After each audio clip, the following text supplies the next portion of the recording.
यतीम खाना इस्लामिया गया चेरकी का 107वां स्थापना दिवस धूमधाम से मनाया गया। इस मौके पर कई बड़ी शख्सियत भी मौजूद रहे। इस इदारे की जानिब से तालिब इल्मों के जरिए भी कई प्रोग्राम पेश किए गए। बच्चों ने यतीम खाना के संस्थापक जनाब इनायत खान को याद करते हुए उन तमाम बुजुर्गों का भी शुक्रिया अदा किया जिनकी कोशिशों से आज भी यह अपने पूरे आबो ताब के साथ इल्म का चराग रोशन किए हुए है। बतौर मुकतिथि MLC जनाब आफाक अहमद खान, मौलाना ज़कीउर रहमान गाजी फलाही मदनी के अलावे मौलाना हुज़ैफ़ा अल मज़हरी, मौलाना गज़नफ़र अली क़ासमी, मौलाना Akbar Ali, Maulana Imtiaz Nadvi, doctor A Barkat Abdul Hamid, Suhail Ahmed Khan, doctor इमेज खान, इक़बाल हुसैन, प्रमुख Laddan Khan, Mohammad Ali, Shaukat Ali, Haji Abu Ariba, doctor ZH Khan, Zaidi Khan, Abu Zar Pathan, doctor Sajid Lucky Khan आदि दर्जनों गणमान्य लोग मौजूद थे। सभा को संबोधित करते हुए अतिथियों ने कहा कि यतीम खाना इस्लामिया गया चेरकी यह एक ऐतिहासिक धरोहर है। न यह कि गया बल्कि बिहार के लोगों को इस पर नाज है। अनाथ बच्चों के जीवन को संवारने की जो कोशिश साल दर साल से यहाँ चल रही है, यह काबिल तारीफ है। वक्ताओं ने कहा कि जो मदरसे की तालीम को हेच या मामूली समझते हैं, उन्हें यहाँ अचानक आकर देखना समझना चाहिए और इतिहास का अवलोकन करना चाहिए कि मदरसों ने कितने ही doctor, engineer, professor, vice chancellor, पत्रकार दिए हैं। यहाँ तक कि देश के कई बड़े स्कॉलर नेता ने भी मदरसे से तालीम हासिल करके समाज की बेहतरी के लिए काम किया है। मुल्क की आज़ादी से लेकर देश को बनाने में मदरसे का बड़ा अहम रोल रहा है। कुछ लोगों ने यह भी कहा कि मदरसे, यूनिवर्सिटी या इदारे ही नहीं बल्कि जो मेहनती और टैलेंटेड बच्चे होते हैं वो कहीं से भी कामयाबी ज़रूर हासिल कर लेते हैं, चाहे वो जहाँ पढ़ें। यह अलग बात है कि कुछ नफरती और तंग नज़र लोग भले ही मदरसे के ताल्लुक़ से उल्टे सीधे बयान देते रहते हैं, लेकिन 90% लोग आज भी मानते हैं कि मदरसा ही है जो गरीब और अनाथ बच्चों को ऊंचे स्थान तक पहुंचाता है, जिस वर्ग को समाज नज़रअंदाज कर देता है। अगर मदरसे न होते तो ये गरीब और यतीम ठोकरें खाते या बुराई के रास्ते पर चले जाते, जिससे मुल्क और समाज दोनों का नुकसान होता। बहरहाल अभी से 106 साल पहले वर्ष 1917 में यतीम खाना इस्लामिया गया चेरकी की बुनियाद रखी गई थी। उस वक्त 8 आना यानी 50 पैसे महीने के किराए की कोठरी में सिर्फ 30 रुपए की छोटी सी रकम के साथ एक उस्ताद और 2 यतीम बच्चे से इसका आगाज़ हुआ था और तब से अब तक यहाँ से पढ़ लिख कर सैकड़ों लोग बड़े बड़े ओहदे तक पहुँचे हैं। इमरान अली, विज़न आजकल। मैंने जैसे पहले कहा कि दोनों प्रोग्राम, एक तो यौम तासीस के मौके से जलसा शुरू भी रखा गया और आज के दौर में और ख़ास करके तालीम को लेकर के ये बहुत बड़ी बात है कि ये अदारा जो है दीनी और असरी दोनों तालीम दे रहा है और बहुत ही ख़ास करके हमारे मुस्लिम माशरे के लिए तालीम की अहमियत बहुत ज़्यादा और बढ़ गई है।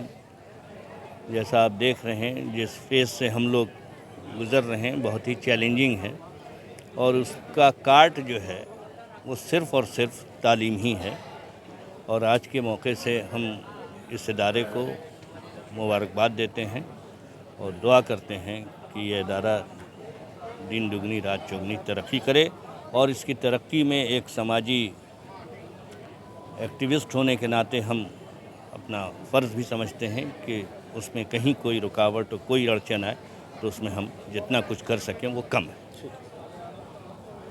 एक सवाल सर है कि अभी कुछ तासुब जहन जो है वो ये कहते हैं कि मदरसों को बंद कर दिया जाना चाहिए, यहाँ पे जो है वो असरी तालीम नहीं है, यहाँ से निकल कर बच्चे कुछ बड़ा नहीं कर पा रहे हैं, कुछ बड़ा करने के रास्ते हमवार नहीं किए जा रहे हैं। ऐसे जो बयानात आ रहे हैं कि मदरसों को बंद कर दिया जाना चाहिए, आपकी क्या राय है इस ताल्लुक़ से?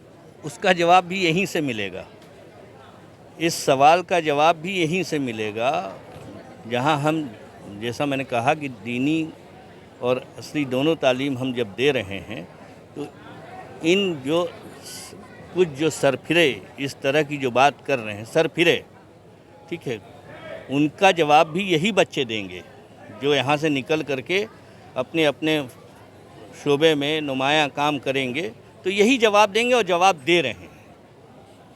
शुक्रिया सर। सबसे पहले तो मैं शुक्रगुजार हूँ यहाँ के ज़िम्मेदारों का कि उन्होंने मुझे यहाँ चीज़ को इस लायक समझा के मुझे बुलाया, और यहाँ आकर बड़ा अच्छा लगा अल्हम्दुलिल्लाह।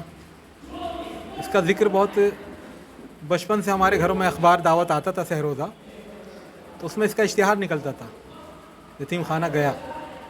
तो जब पहली बार मुझे अप्रोच किया तो मुझे फ़ौरन एक मानूसियत का, एक अपनाइयत का एहसास हुआ कि ये तो वही है जो हम बचपन से देखते आ रहे थे।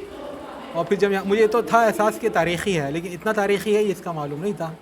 यहाँ पर हम लोग रात में आए तो अल्हम्दुलिल्लाह विज़िट की, बहुत सी चीज़ें दिखाई हमारे औरंगज़ेब साहब ने, और भी दीगर लोग थे, और बहुत कुछ बताया। फिर यहाँ की लाइब्रेरी वगैरह में भी तारीख़ लिखी है।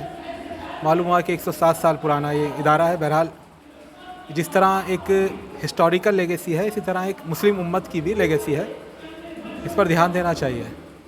और बहरहाल इससे हमें ये भी मालूम होता है कि हमारे जो असलाफ थे वो कितने विजनरी थे, कितने दूर तक देखने वाले, दूरअंदेश थे, कि उस ज़माने में मेरे ख़्याल से तस्वुर भी नहीं था कि इस तरह का ऑर्फनेज कायम हो। मेरे ख़्याल से, अब मैं कंपैरेटिव स्टडी करके तो नहीं जानता कि वेस्टर्न कंट्रीज़ में कब से शुरू हुए यतीम खाने, लेकिन मैं समझ रहा हूँ कि बहुत ही अर्ली पीरियड में हमारे असलाफ ने, ख़ास तौर पर यहाँ के बानी जनाब इनायत साहब ने इसको परस्यू कर लिया, इसकी अहमियत को। और जो समाज के पिछले तबके में लोग रह जाते हैं, अल्लाह की तरफ से कुछ हालात की वजह से यतीमी का दाग उनको झेलना पड़ता है, तो ऐसे बच्चों को समाज भी तिरस्कार करता था। आज के समाज में रह कर के आप अंदाज़ा नहीं कर सकते। मुंशी प्रेमचंद के जो नावल्स हैं, जो पुराने जो तारीख़ी नावल्स हैं, जो या तारीख़ जो लिखी गई है, उसमें जो यतीम का यहाँ दर्जा था वो बहुत पीछे था। उसमें कहीं ना कहीं हम मुसलमान भी अपने बिरादरान वतन के यहाँ से मुतासिर हो गए थे। एक अभिशाप समझते थे यतीम हो जाने को। बच्चे को समझते थे कि इसके अंदर कोई ऐब होगा तभी इसके माँ बाप को अल्लाह ताला ने उठा लिया। तो ऐसे माहौल में आज के हम तस्वीर करें तो आज तो बहुत आसान है ये समझो, लेकिन उस माहौल में इसके ख़िलाफ़ जा कर के, वक्त के ट्रेंड के ख़िलाफ़ जा कर के इन लोगों ने सोचा, ये बहुत बड़ी बात है। और मुझे बड़ी खुशी हुई, मैंने यहाँ देखा तारीख़ी इमारतें हैं, एक रूहानियत महसूस हुई। और जाहिर सी बात है, जिस तरह मुबारकबाद के मुस्तहिक़ हैं हमारे असलाफ़, तो वहाँ यहाँ की मकामी आबादी भी इसकी मुबारकबाद की मुस्तहिक़ है कि बहरहाल उन्होंने एकोमोडेट किया इतने बड़े इदारे को अपने यहाँ, और उसको बहरहाल चलाए रखा। वरना क्या हालात नहीं गुजरे। सन 47 का वाक़या हम समझ सकते हैं, उसके बाद भी हालात रहे हैं, बिहार पर भी हालात आए हैं। अब तो बिहार हमारे बचपन के हिसाब से बहुत तरक्की कर रहा है, अल्हम्दुलिल्लाह बहुत तरक्की कर रहा है। तो उस ज़माने में और भी हालात, उस हालात में बहरहाल इसको सस्टेन कर लेना, उसको बाकी रखना, ये बड़े दिल गुर्दे का काम था। तो मैं समझता हूँ ये जो नई नस्ल है ज़िम्मेदारों की, ये भी, इनको भी अपने असलाफ़ का सबक याद रखना चाहिए कि भाई हमारी रगों में क्या खून दौड़ रहा है, और यहाँ के समाज को भी अपनी रिस्पॉन्सिबिलिटी इस इदारे के तहत समझनी चाहिए। इस इदारा न सिर्फ ये कि चेरकी के लिए, बल्कि मैं समझता हूँ पूरे गया, बल्कि पूरे बिहार के लिए एक माया फ़ख्र नाज है। इसकी हिफाजत करनी चाहिए, और सरकार को भी इस पर तवज्जो देनी चाहिए कि भाई ये एक हिस्टोरिकल एक मोनूमेंट है, और इस पर जितना इस तरह ताउन हो सके वो अफराद को भी करना चाहिए, और जमाती सतह पर भी होना चाहिए। तो मुझे बहुत अच्छा लगा यहाँ आकर के, अल्हम्दुलिल्लाह, और बहुत खुशी हुई, और एक अजनबियत का बिल्कुल एहसास नहीं हुआ, बिल्कुल अपने घर जैसा महसूस हुआ। तो मैं शुक्रगुजार हूँ यहाँ के ज़िम्मेदारों का। अल्लाह ताला जा रहा है जी जी कि मदरसों को बंद किया जाना चाहिए, वहाँ से जो तालीमें दी जा रही हैं उसमें सिर्फ मजहबी और धार्मिक तालीमें दी जा रही हैं, उनको समाज से काट दिया जाता है और बाद में वो समाज में किसी काम के नहीं रह जाते हैं। इस तरह के प्रोपगंडे किए जा रहे हैं और मदरसों को बंद करने की बातें कही जा रही हैं, और मदरसों की अहमियत को कम करके बताया जा रहा है। आपकी निगाह में इससे सवाल जो समाज में उठ रहे हैं, आप किस तरह देखते हैं उसको? देखिए, इसके जवाब के दो एस्पेक्ट हो सकते हैं। एक तो ये कि कुछ हमारे यहाँ फॉल्ट्स हैं, हमारे यहाँ फैब्रिकेटेड मदरसात हैं, बिला वजह के बना रखे हैं, और कुछ एक तबका है हमारे उलमा का, अल्हम्दुलिल्लाह वो घटता जा रहा है, जो जुमूद पर जमे रहे और कायल रहे कि भाई जो जहाँ पर छोड़ के गए वहीं पर रहना। इस वजह से बहरहाल एक है पहलू। लेकिन दूसरा पहलू उसको ओवरऑल जनरलाइज कर कर जो कहते हैं कि सारे मदरसे ऐसे हैं, वो सारे इदारे ऐसे हैं, ये बिल्कुल गलत है। जनरलाइज करके ना तो अल्लाह ताला ने अपने कुरान में कभी कहा, आप देखें कुरान पढ़ेंगे, कौम यहूद कितनी बुरी कौम है, कौम नसारा, कभी भी अल्लाह ताला ने ये नहीं कहा कि सबके सब हैं, बल्कि कहा उनमें कुछ लोग अच्छे भी हैं। तो कोई चीज़ जनरलाइज नहीं करनी चाहिए। मैं समझता हूँ कि मदरसों में निसाब या कोर्स की बजाय असल मसला है मेहनत का, और ये ओवरऑल पूरे इंडिया का मसला है। कॉलेज स्कूलों में हम भी पढ़े हैं, कॉलेज स्कूल में तो हर जगह जहाँ मेहनती बच्चे होते हैं वो आगे जाते हैं। अल्हम्दुलिल्लाह मेहनत करने वाले स्किलफुल जो बच्चे होते हैं, ब्रिलियंट जो होते हैं, जो अपनी ज़रूरत मनवाते हैं समाज से, कुछ देते हैं समाज को, गिविंग पोजीशन में होते हैं, तो उनकी समाज आज भी कदर करता है अल्हम्दुलिल्लाह। हमारे जामिअतुल फलाह है, उसमें बहुत सारे फ़ारिग़ीन हैं, बहुत अच्छी अच्छी जगहों पर है। असल में अरबी ज़बान की मसल है कि अल इंसानु अदुव्वुन लिमा जहिला, जो भी चीज़ इंसान नहीं जानता उसके बारे में वो गलतफहमियों का शिकार हो जाता है। तो हमारे मदरसों ने भी कुछ अपने दरवाजे बंद कर रखे हैं बिरादरान वतन के लिए, तो उनको भी ओपननेस होनी चाहिए, प्रोग्राम वगैरह में बुलाए जाएँ। और ख़ुद हमारे बिरादरान वतन को भी समझना चाहिए कि हम उनके भाई हैं, उनको जो है ये उनके इदारे हैं, आएँ देखें यहाँ क्या पढ़ाया जा रहा है, किस तरह के लोग तैयार हो रहे हैं। तो अल्हम्दुलिल्लाह अगर जब वो इंटरमिंगलिंग करेंगे, ख़ुद बराह रास्त आकर देखेंगे, तो इंशाअल्लाह ये गलतफहमी दूर हो जाएगी। अलबत्ता हमारे बिरादरान वतन में आप जानते हैं एक तबका है जो नफ़रत को ही हवा देना चाहता है। सब नहीं, अल्हम्दुलिल्लाह 90% ऐसे नहीं हैं, सब बहुत अच्छे हैं, मोहब्बत से पेश आते हैं, हम कहीं सफ़र करते हैं, बहुत अच्छा लगता है।